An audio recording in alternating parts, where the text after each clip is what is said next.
La historia siempre ha guardado un misterio silencioso. ¿Por qué las mujeres con la visión más clara del mundo son también las que más desaparecen de él? ¿Por qué sus nombres se desvanecen en el silencio, mientras su influencia permanece como una sombra en los bordes de la cultura? Carl Jung creía que esta desaparición no era un fracaso ni una huida por debilidad, sino una necesidad arquetípica. Para las mujeres espiritualmente más despiertas, seguir dentro de las ilusiones colectivas se vuelve insoportable. No se marchan con rabia, no gritan rebelión. Simplemente, se deslizan hacia el silencio. ¿Pero por qué? ¿Qué hace que su sola presencia resulte tan amenazante para el mundo que las rodea? Jung observó este patrón una y otra vez, en pacientes, en colegas, incluso en su propia vida. Las mujeres que portaban una conciencia rara, capaces de ver la arquitectura oculta bajo la superficie de lo humano, acababan aisladas, incomprendidas y, al final, ausentes. Se desvanecían en silencio, de carreras, de relaciones, de comunidades. No porque no tuvieran nada que dar, sino porque negarse a retirarse habría significado traicionar lo que ya habían visto. Y aquí surge la paradoja. Cuanto más brillante se volvía su visión, más comenzaban a desaparecer. Su ausencia no era muda, reverberaba, inquietando a los que quedaban, como si hubiesen cruzado un umbral invisible hacia un espacio donde la sociedad no podía seguirlas. Y lo que llevaban consigo en ese silencio sigue siendo un misterio. Para comprender quiénes eran realmente, y por qué este destino se repite generación tras generación, hay que mirar más de cerca el tipo de conciencia que encarnaban. Para Jung no eran mujeres comunes. Pertenecían a una categoría tan rara y perturbadora que apenas encontraba palabras para describirla. Mujeres con una individuación de la conciencia tan profunda que se negaba a diluirse en los patrones colectivos de la vida ordinaria. No era solo inteligencia, ni solo sensibilidad. La inteligencia se enseña, la sensibilidad se cultiva. Esto era distinto, como si hubiese nacido con una visión psíquica aguda, capaz de percibir las fuerzas sutiles y estructuras ocultas que mueven la vida bajo la superficie. Jung lo notaba con más claridad en sus sueños. No eran fragmentos personales de memoria o deseo, sino paisajes míticos, vastos, poblados de símbolos que ningún libro les había enseñado. Era como si integraran inconsciente y conciencia en un mismo puente, sosteniendo un conocimiento que no pertenecía del todo a ninguno de los dos mundos. Y no solo aparecía en los sueños, también en la manera en que la realidad se doblaba a su alrededor. No leían a las personas, las desenmascaraban. Una mirada bastaba para captar la traición que ya germinaba entre dos amantes. Un silencio era suficiente para revelar la guerra escondida en él. Lo que otros llamaban casualidad, ellas lo reconocían como patrón. Estar cerca de ellas resultaba inquietante, porque bajo su mirada todas las excusas y disfraces colapsaban. Y aquí, otra paradoja. Cuanto más madura su visión, más insoportable se vuelve la sociedad. El sueño colectivo, las máscaras, los roles, las ilusiones, pesa como una carga imposible. Para ellas, quedarse era traicionarse. El retiro no era elección, era compulsión. No eran santas ni místicas en el sentido convencional. Y, sin embargo, sus vidas reflejaban esos arquetipos. Llevaban la soledad del profeta, la intensidad del poeta, la visión del vidente. Pero a diferencia de los profetas, no proclamaban verdades, y a diferencia de los poetas, no buscaban aplauso. Su fuerza no estaba en el espectáculo, sino en la negativa, el coraje de apartarse. La sociedad lo llama desaparición. Jung lo llamó transformación. ¿Y cómo se ve esa transformación en vidas reales? Para Jung, el misterio no era abstracto. Lo vio en las mujeres que entraban en su consulta, cuya existencia misma encarnaba esa rara conciencia. Uno de los ejemplos más impactantes fue Sabina Spielrein. Llegó como paciente, frágil y rota, pero bajo su sufrimiento Jung reconoció algo extraordinario. Sus sueños no eran como los de los demás.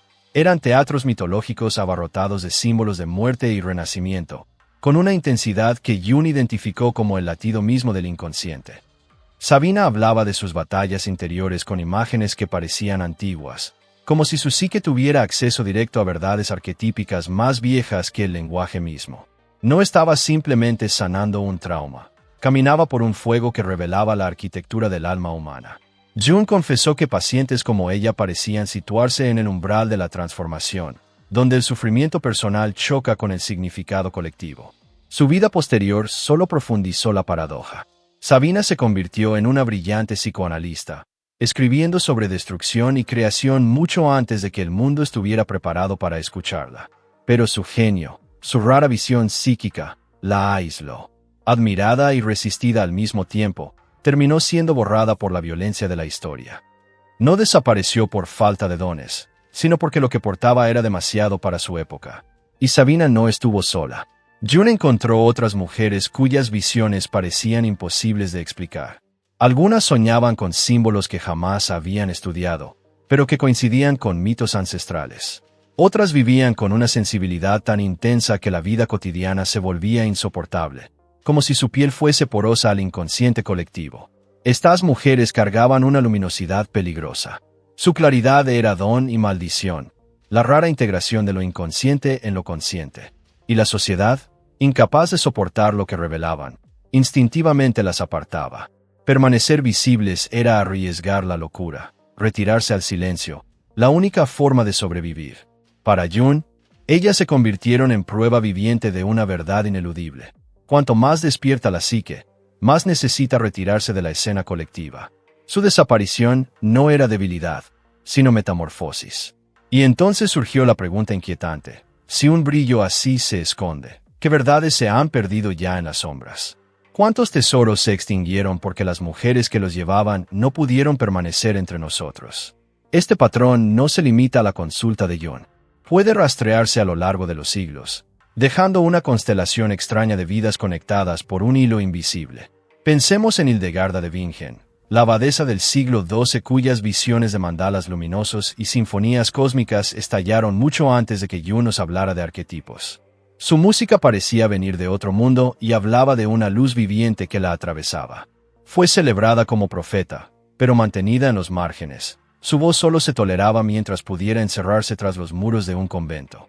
Siglos después, Teresa de Ávila describió una interioridad ardiente, una unión divina que para muchos lindaba con la locura.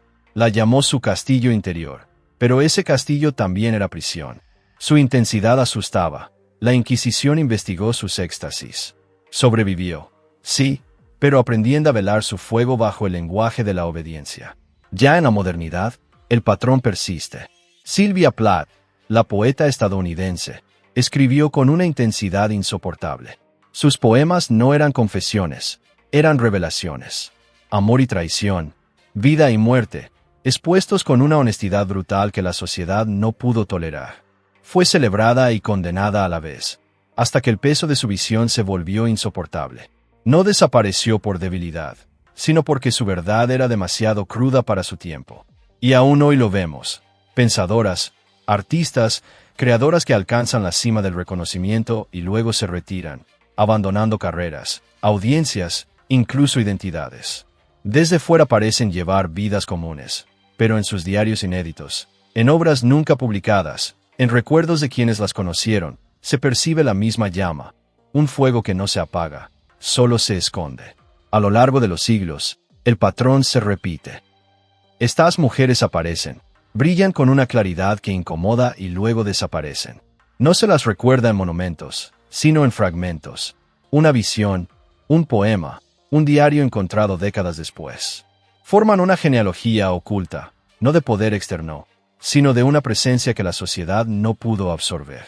Y surge la pregunta inquietante: si tantas mujeres despiertas han desaparecido, ¿cuántas voces hemos perdido ya?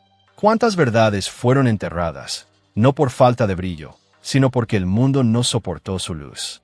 Para June, esa desaparición no era un simple fenómeno social, sino un drama psíquico profundo.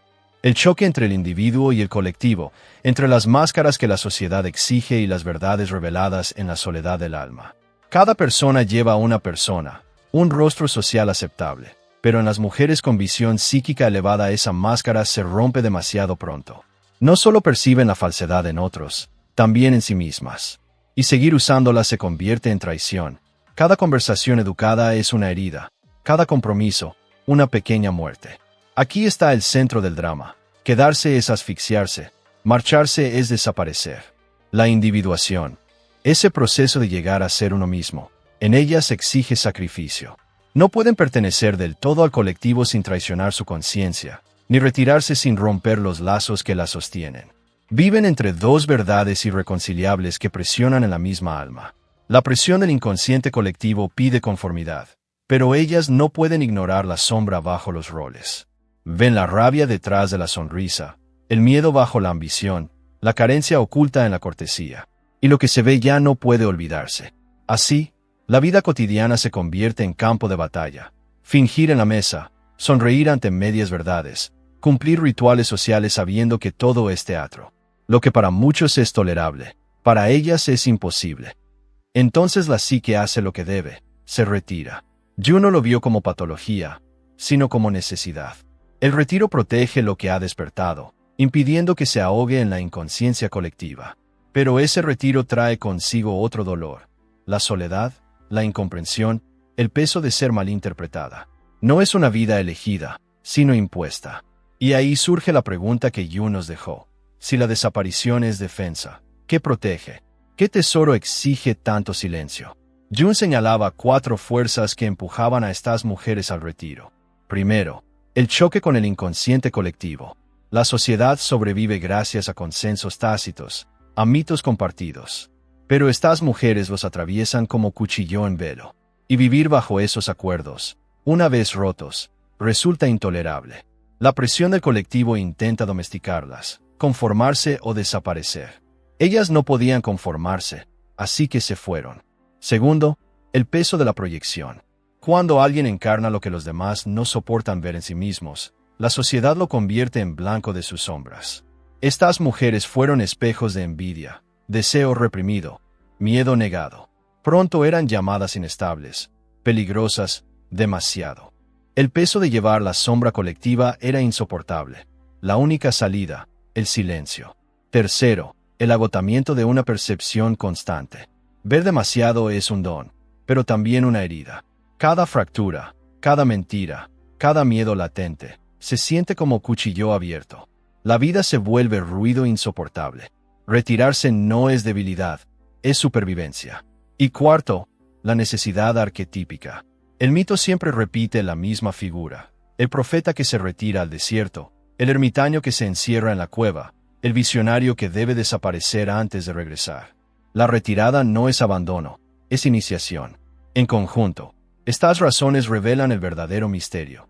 La desaparición es a la vez herida y sabiduría.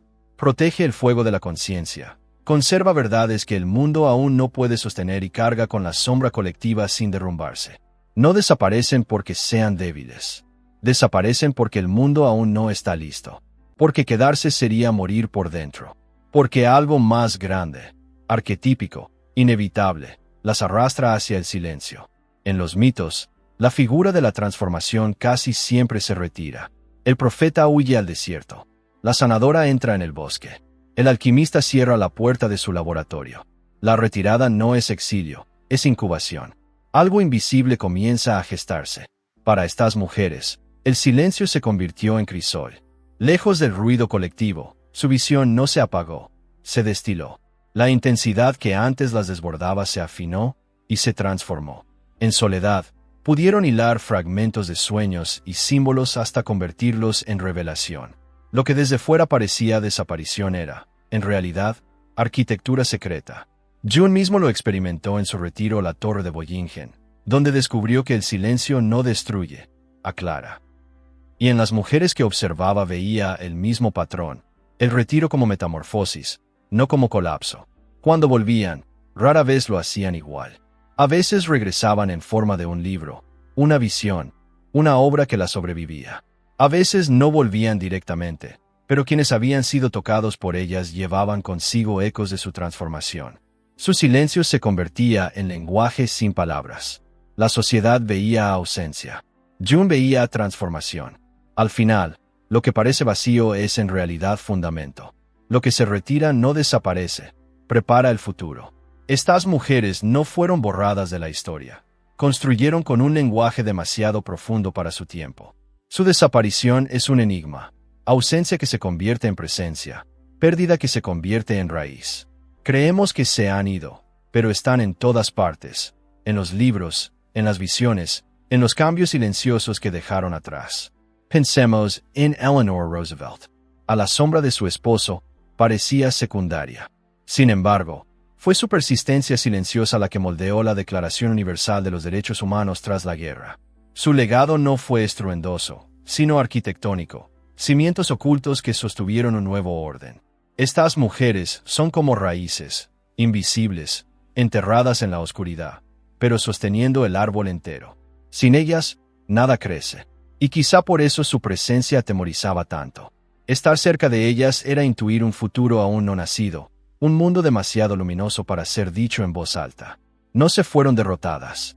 Se retiraron porque llevaban algo demasiado vasto para mostrarse de golpe. Su silencio no fue un final. Fue un comienzo. Y lo sigue siendo hoy. No son solo figuras del pasado. Viven entre nosotras. Algunas están leyendo estas palabras. Algunas sienten esa misma tensión insoportable. Negarse a llevar máscaras. Cargar con una visión demasiado grande para su tiempo. Si alguna vez has sentido ese peso, si te has reconocido en estas historias, entiende esto. No estás sola. No estás rota. Eres parte de la misma arquitectura escondida que ha dado forma a la humanidad durante siglos. Que estas palabras sean tu recordatorio. Tu silencio no es vacío. Es el inicio de algo mayor. Y ahora quiero escucharte. Si alguna vez sentiste este llamado a la soledad, si reconociste tu fuerza en estas líneas, compártelo en los comentarios. Porque cuando una voz se enciende, despierta a otra. Y juntas, incluso en silencio, nos volvemos imposibles de ignorar. Si sientes que este mensaje habló en tu idioma, o en el idioma de tu inconsciente, suscríbete, deja un me gusta, para que sepa que te alcanzó. Porque lo que parecía desaparecer, siempre estuvo aquí, hasta que volvamos a encontrarnos, en ese silencio donde la próxima verdad ya nos espera.